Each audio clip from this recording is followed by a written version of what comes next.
mas isso é pouco, isso não é nada, ou alguma coisa desse tipo. E daí a gente falou, bom, mas então se é tão pouco, então faz. Porque pra você é pouco, mas se você for pensar no volume do ano, sabe assim? Então, assim, se é pouco, faz.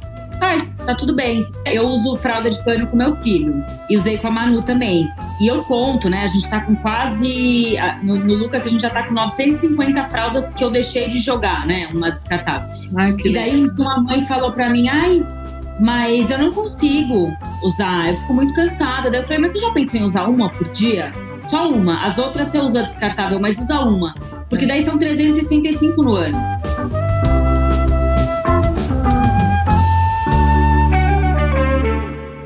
Estamos começando agora mais um episódio do 2030, o podcast do Change for Good, que vai provar que já estamos transformando o mundo num lugar mais justo, socialmente equilibrado e sustentável.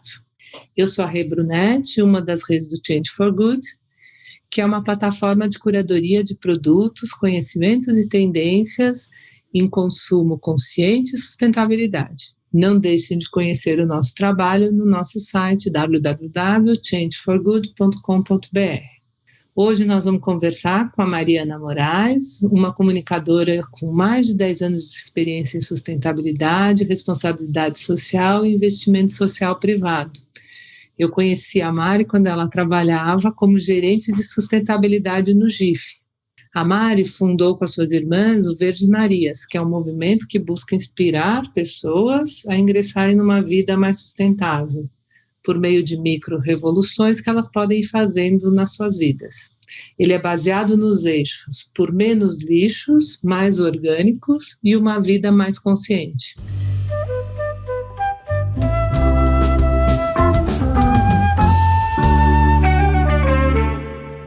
Oi Mari, querida, bem-vinda ao 2030, super obrigada por aceitar nosso convite.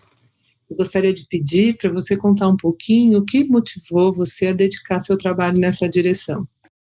Oi pessoal, é um super prazer poder conversar aqui com vocês, com o Change. Eu sempre, quando eu tento fazer um pouco uma retrospectiva da minha vida, eu acho difícil lembrar exatamente quando eu comecei a achar que a minha vida precisava de um pouco a mais e eu não sabia exatamente o que era. Então, meu pai brinca que eu era super, super novinha, não tinha carta ainda, e resolvi ser voluntária de um asilo. E aí ele tinha que me levar no sábado de manhã, e aí depois tinha que me buscar, e eu tinha que ir na Blockbuster na época, alugar os filminhos que os velhinhos depois iam pôr para assistir e todo mundo ia dormir, eu tinha que fazer a pipoca e etc. E sempre quando eu tento resgatar um pouco as histórias lá do comecinho, eu sentia... Hoje em dia eu entendo que isso é uma coisa mais de buscar um propósito da vida, mas naquela época eu achava que estava muito mais num espaço da retribuição, assim. Porque eu sentia, poxa, eu tô aqui com pais que eu amo muito, eu tenho irmãs que são as minhas melhores amigas, eu tenho escola. Eu era muito nova para pensar tudo isso, mas eu pensava, tô na escola. Eu pensava, eu estou feliz, então eu quero que mais gente esteja feliz. Que hoje em dia eu acho que o que eu sentia era... na época, eu acho que o que eu sentia era, como é que eu retribuo um pouco dessa alegria por aí? Eu acho que era um pouco por aí, assim. E aí eu era a pessoa que cavava programas, assim, de voluntariado. Isso era o que eu queria ocupar meu tempo desde a época da escola. Então, eu descobri o Sou da Paz muito nova, eu era uma das poucas voluntárias de lá, e era quase todo final de semana, a gente ia para Brasilândia, a gente ia para várias regiões que precisavam de algum tipo de ação, e aquilo me fazia muito bem. Eu acho que, é claro que fazia bem para o outro e tal, mas eu comecei a entender que existia um espaço de autoconhecimento em todas essas ações. Porque, sei lá, você vai num lugar brincar com crianças, mas calma, eu não gosto de brincar com criança. Então calma, se eu não quero brincar com crianças, que outra coisa eu posso oferecer que eu goste?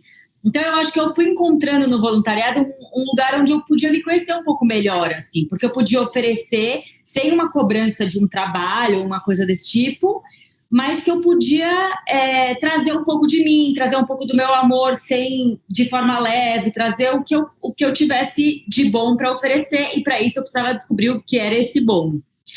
Eu sinto quando eu era pequena, assim, quando eu comecei mesmo, eu me sentia um pouco solitária nesse processo, porque eu não tinha amigas que iam no voluntariado comigo, eu não tinha irmã, as minhas irmãs não iam, meus pais tinham outras coisas para fazer,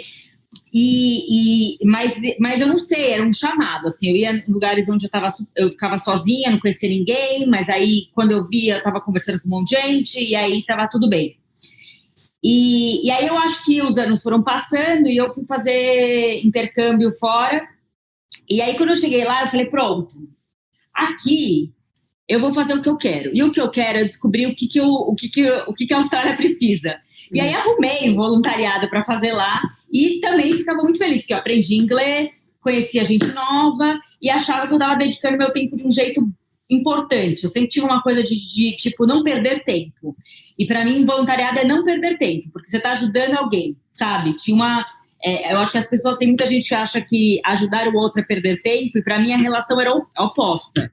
Era assim, tipo, eu não quero perder tempo na vida com o que não importa. Então vamos ajudar as pessoas, vamos ajudar a fome no mundo. Eu tinha uma questão, ainda tenho, mas a desigualdade ela me fazia muito mal, muito mais mal do que hoje, porque eu já aprendi a lidar. E aí eu falava, como é que eu vou lidar com isso? Vou me virar e não sei onde e ver o que precisam de mim. E aí os anos foram passando, eu fui fazer esse intercâmbio, lá eu conseguia fazer vários trabalhos na área social, tem vários países fora do Brasil que valorizam muito mais as organizações da sociedade civil, o trabalho voluntário e tal. E aí quando eu voltei para o Brasil, eu falei, agora eu não quero saber, agora eu não vou trabalhar com outra coisa, a não ser com o terceiro setor, assim. E era um amor tão grande que não tinha nenhum espaço para nenhum outro processo, assim. Meus pais me botavam em processo de aquelas dinâmica de grupo, de multinacional, para entrar na área de marketing, sabe? As coisas que eu passava e não ficava. E acabava pegando algum outro trabalho, etc. E aí entrei no GIF, que foi uma organização muito importante na minha vida, assim, contando um pouquinho. O GIF, ele é a Associação dos Institutos e Fundações do Brasil. Então, é a associação que apoia, né, com networking, com várias ferramentas diferentes, mas principalmente com diálogo e com conteúdo, as ações dos grandes institutos e fundações do Brasil, para que eles possam caminhar de forma mais estruturada e de forma como uma comunidade mesmo, né? Tipo, Instituto Natura, Fundação Telefônica, todos esses, desde o pequenininho até o grande, eles se associam e aí vamos juntos entender quais são as questões de transparência, quais são as questões de governança, quais são as questões de avaliação de projeto que a gente pode discutir junto e construir junto. Para a vida, assim, era um lugar onde você pode trabalhar, você pode se sentir bem, você pode encontrar uma causa que tenha um propósito que esteja a ver com o seu coração, você pode ganhar um salário super decente para levar uma vida legal. Então eu acho que eu fui tirando muitas coisas dali.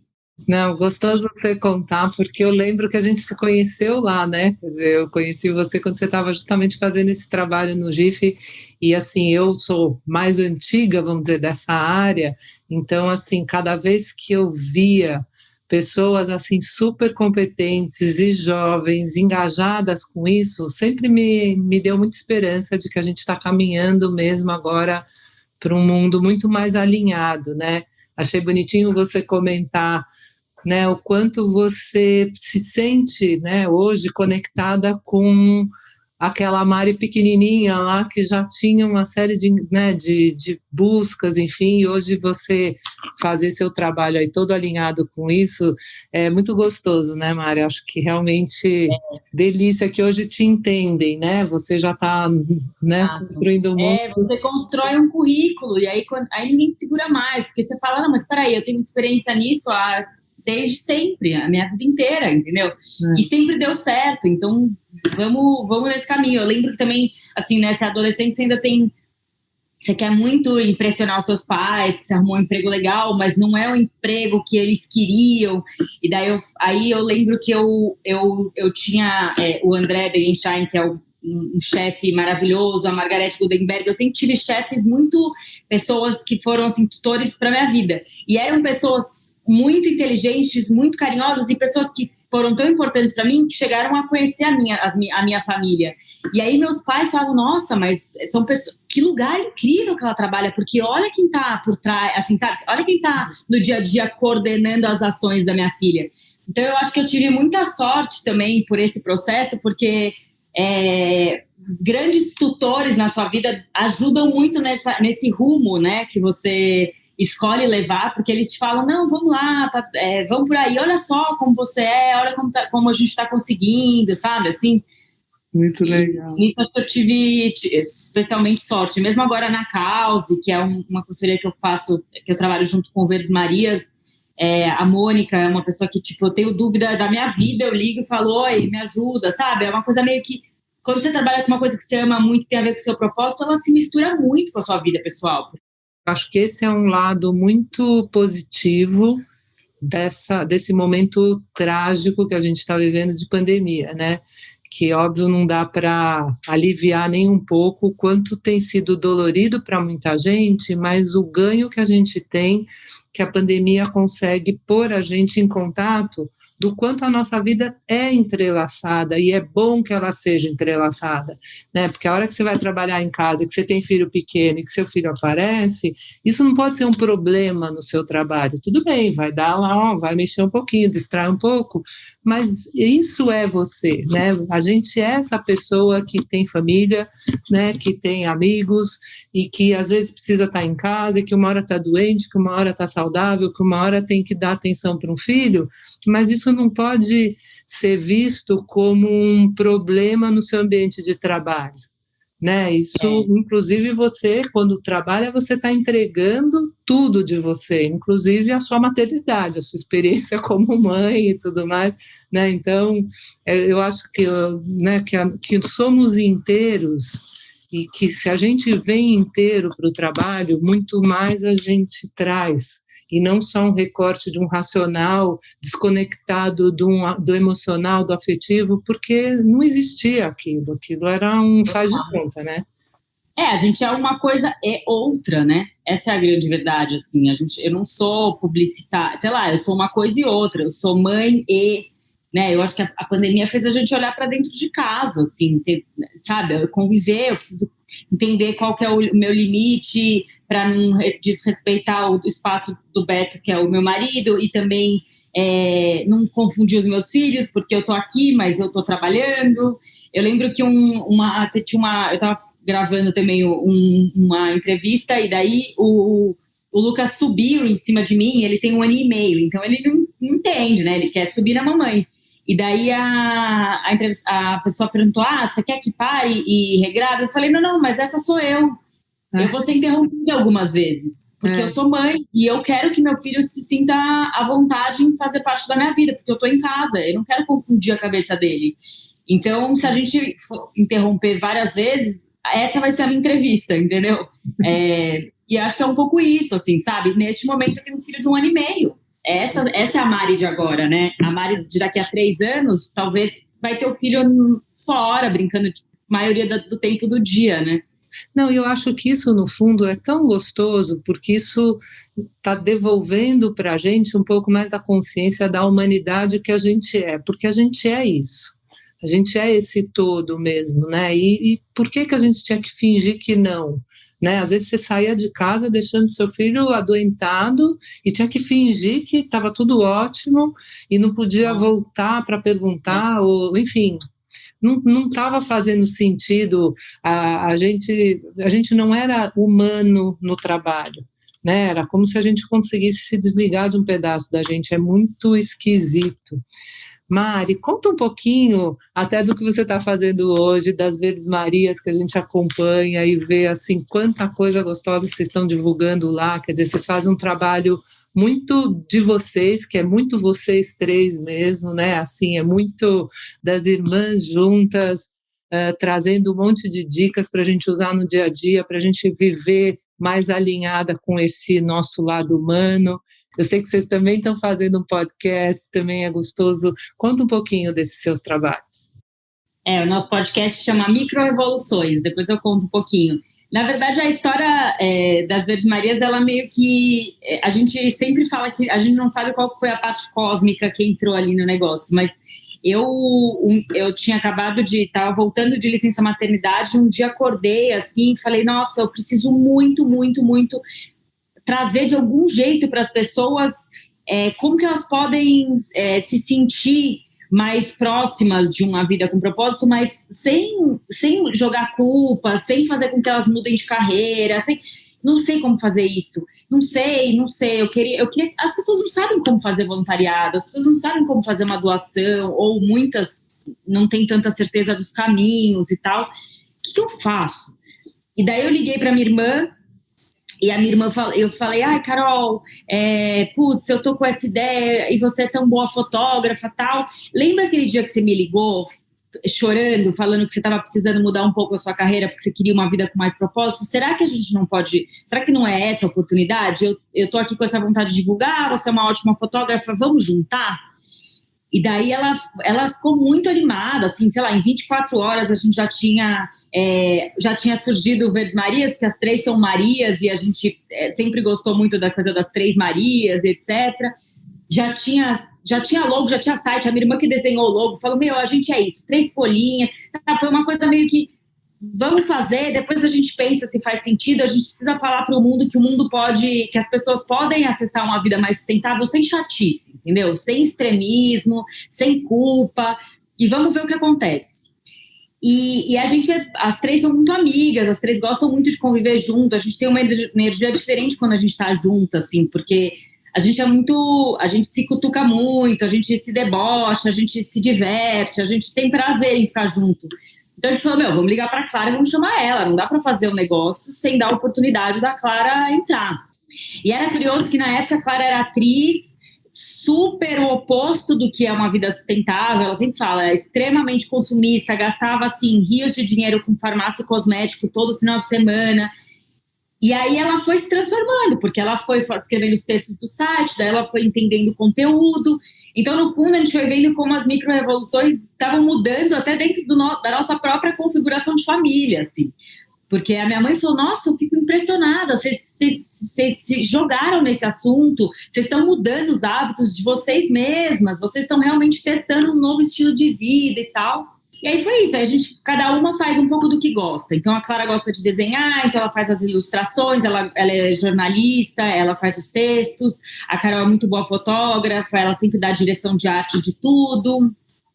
E eu tenho o background de sustentabilidade de muitos anos, que elas não têm de tanto tempo, mas que a gente tem corrido atrás, fazendo cursos e etc., para que as 3 tenham, assim, cada uma tem as suas competências diferentes, mas que a gente possa se complementar num papo gostoso de sustentabilidade. E a gente chama essa sustentabilidade, que é um nome que as pessoas, que já está um pouco batido e que eu sinto que as pessoas não sabem exatamente o que é sustentabilidade, a gente chama de microevoluções, porque a gente fala essas pequenas atitudes do comportamento do dia a dia. Você ir num supermercado e falar e não aceitar a sacolinha, nenhuma sacolinha, né? Então, às vezes a gente vai no supermercado e a gente pega mais de 30 sacolinhas para uma compra. É você conseguir falar não para isso, é você saber que a sua escova de dente, que dura 3 meses, ela vai ficar 400 anos no meio ambiente, então você troca por uma escova de bambu. Posso dar muitos e muitos exemplos aqui, mas dentro da cozinha, né? Você troca a sua esponja por uma bucha vegetal, no banheiro, a gente consegue ir em várias áreas da casa mudando coisinhas mesmo, assim. E acho que elas são conquistas. Elas são conquistas para quem as alcança, porque o dia que você fala, nossa, eu entendi que o lixo que eu produzo tem um impacto sistêmico, né? Ele tem um impacto em mim, mas ele tem um impacto no meio ambiente, no meu bairro e, por consequência, na vida das pessoas que vivem próximos às regiões onde o lixo é colocado. Você começa a entender que as conexões que são estabelecidas no mundo, elas são muito mais profundas do que, seus amigos do trabalho ou a sua família, sabe? A gente realmente depende uma pessoa da outra, a gente depende da água limpa, a gente depende de um alimento bem plantado. Senão a gente simplesmente... O mundo vai continuar aqui, assim. Se a gente continuar detonando, o mundo vai continuar. Quem vai embora é a gente, assim. Então, eu acho que essas fichas, dessas interdependências, são as fichas gostosas de descobrir, assim, quando alguém liga pra gente e fala, nossa, troquei a bucha e vi o impacto. Comecei a comprar no brechó e entendi o impacto que tem a moda, sabe? Não, sabe que é muito legal. A gente no Change também tem exatamente essa mesma intenção ali, né? A gente usa o consumo como uma porta de entrada para uma abertura de consciência, né? Porque assim, a gente consome o dia inteiro, só que a gente às vezes não pensa do que vem junto com o que você está consumindo, com as suas escolhas. Então, a hora que você aprende que uma bucha que não vai virar um problema no planeta, resolve o seu problema dentro de casa da mesma forma, você se questiona, você fala, poxa, por que não fazer essa mudança? Né? Tem algumas mudanças que às vezes dá um pouquinho mais de trabalho, mas o prazer que você tem quando você fala, poxa, então eu não estou mais colaborando com esses estragos, eu estou parando de fazer, pelo menos a minha parte de estrago. Mas por quê? Porque você foi estimulado, convidado, informado, porque eu acho assim, a gente não fez antes muita coisa melhor, porque a gente nem sabia.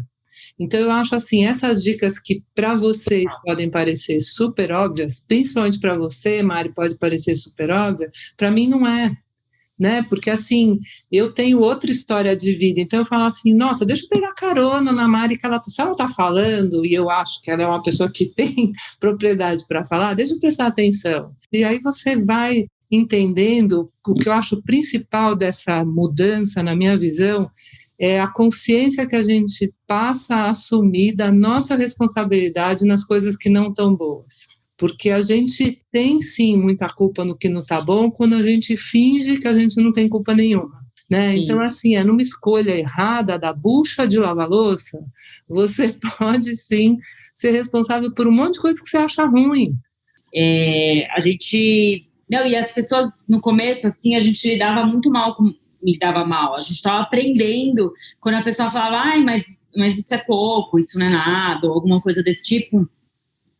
E daí a gente falou, bom, mas então se é tão pouco, então faz, porque para você é pouco, mas se você for pensar no volume do ano, sabe assim? Então, assim, se é pouco, faz, tá tudo bem, porque se você for pensar no longo prazo, outro dia eu uso fralda de pano com meu filho, e usei com a Manu também. E eu conto, né? A gente tá com quase... No Lucas, a gente já tá com 950 fraldas que eu deixei de jogar, né? Uma descartável. E daí uma mãe falou pra mim, ai, mas eu não consigo usar, eu fico muito cansada. Daí eu falei, mas você já pensou em usar uma por dia? Só uma. As outras você usa descartável, mas usa uma. Porque daí são 365 no ano. Você não vai ficar tão cansada. E 365 fraldas a menos é um volume. Daí ela falou, nossa, eu nunca tinha feito essa conta. Então é um pouco isso, assim, a gente tirar essa cobrança que a gente também tem de que a gente precisa realmente mudar o mundo de ontem para hoje, de para amanhã. Cara, não, mas assim, vai num ritmo que te interesse. Então não é melhor fazer um pouquinho sempre do que achar que vai mudar tudo e aí desistir, né? É muito por aí, assim, tipo, tá tudo bem. Não, eu uso fralda descartável quando precisa, entendeu? Exatamente, eu achei tão legal essa sua fala, porque é um pouco isso, você também não precisa se torturar, né? Mas se abre para a mudança.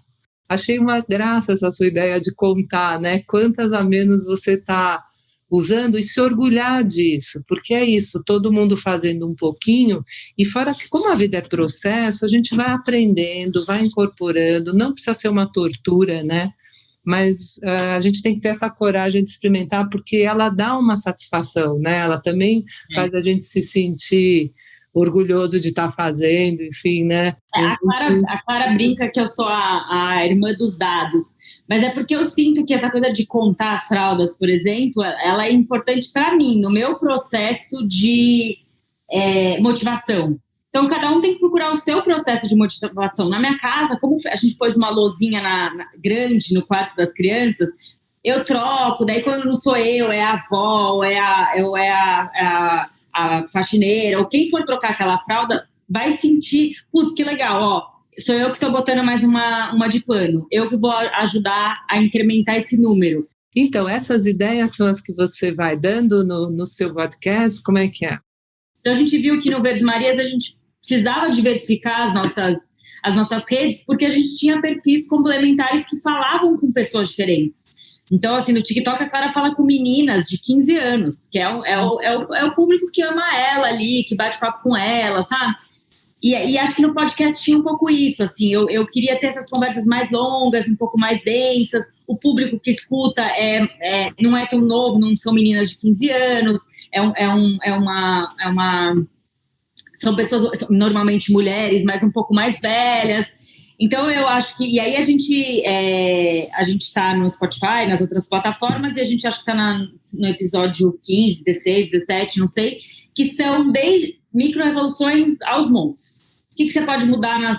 Como que você entende um processo de reciclagem? Como que você entende a importância de você mudar um shampoo, né? Quando você faz uma transição para o shampoo em barra, qual que é o ecossistema que você está transformando?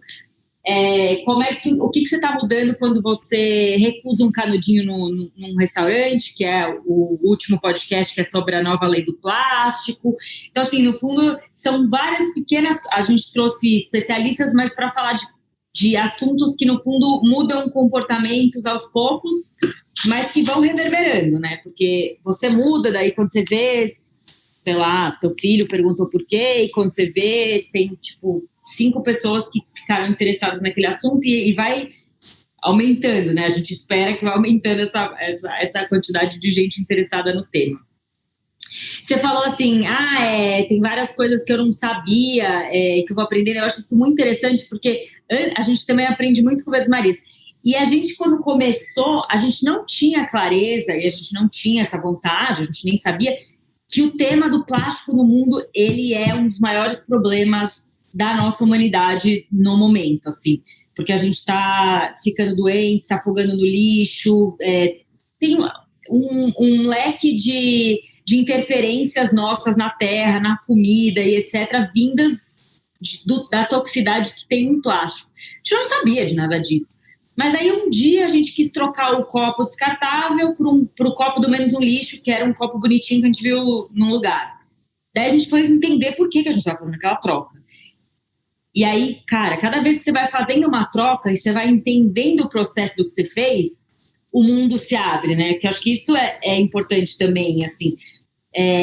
Se a gente diminui o consumo, mas a gente não tem nenhum processo de autoconhecimento ou nenhum processo do porquê eu estou diminuindo o consumo, qualquer grande virada de humor ou alguma passagem da sua vida, você vai voltar para os antigos comportamentos.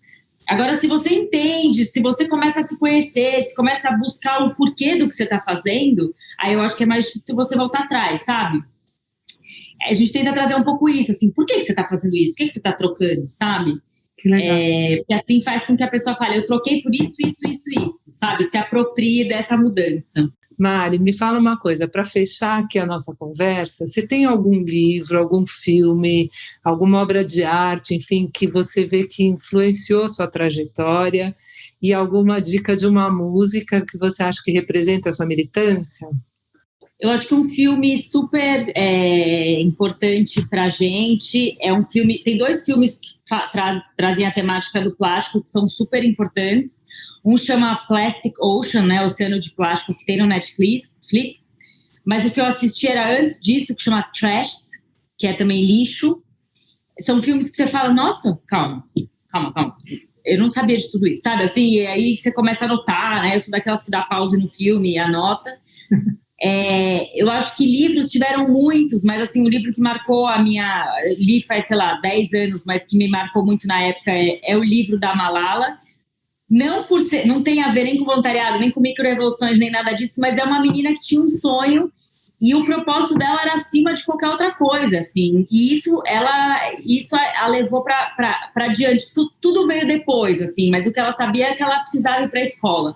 E às vezes eu sinto um pouco isso, assim, as coisas vêm quando você está com muita certeza do seu propósito ou com um sonho muito grande, você vai, as coisas vão aparecendo, você tem que confiar um pouco, sabe? Que as coisas vão chegar de algum jeito. E acho que uma música, o Gil lançou ontem, assim, esses dias ele lançou, a pedido de um instituto, ele lançou uma música para falar sobre o que está acontecendo com a nossa floresta no Brasil. A música chama Refloresta. Vocês podem buscar depois, mas é uma música linda, o clipe. Inclusive, ele vai, né, começa a surgir um planeta Terra na cabeça do Gilberto Gil, que já é uma pessoa maravilhosa em qualquer música, então imagina uma música falando sobre o planeta Terra. Então essa é a minha indicação. Mari, delícia, né? Não vejo a hora de escutar essa música para ver, né, toda essa beleza que você falou. Super obrigada por você ter vindo, batido esse papo com a gente. E vamos combinar mais vezes, tá bom, querida? Foi uma delícia. Tá bom, obrigada pelo convite. Pessoal, todos os episódios a gente bate papo com pessoas assim como a Mari, que já estão mudando o mundo para melhor todos os dias. E mais que tudo, né, no caso da Mari, dando dicas de como é que a gente pode também fazer parte dessa mudança. Visitem o nosso site, changeforgood.com.br, e sigam a gente no Instagram, changefor.good. A gente sempre tem dicas de produtos e serviços sustentáveis. E agora, vamos curtir a música que a Mari escolheu.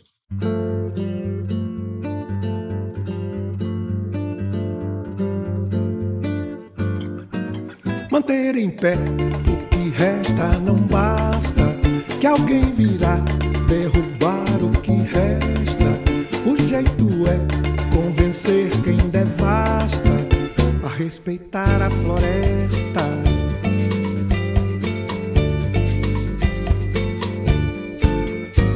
Manter em pé o que resta não basta, que a motosserra voraz faz a festa. O jeito é compreender que já basta e replantar a floresta.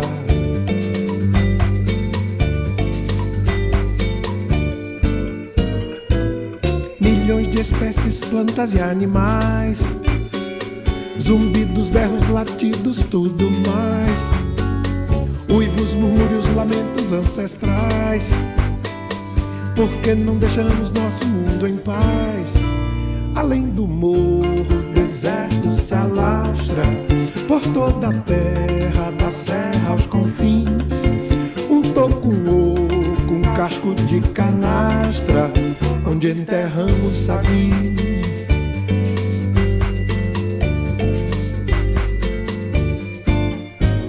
Manter em pé o que resta não basta, já quase todo ouro verde se foi.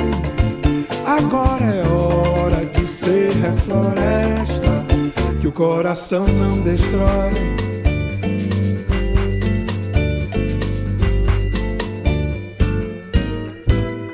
Milhões de espécies, plantas e animais, zumbidos, berros, latidos, tudo mais. Uivos, murmúrios, lamentos ancestrais. Por que não deixamos nosso mundo em paz? Manter em pé o que resta não basta, que alguém virá derrubar o que resta. O jeito é convencer quem devasta a respeitar a floresta.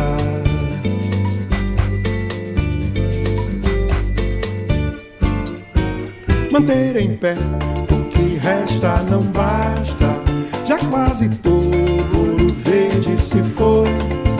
Agora é hora de ser refloresta, que o coração não destrói. Que o coração não destrói. E respeitar a floresta.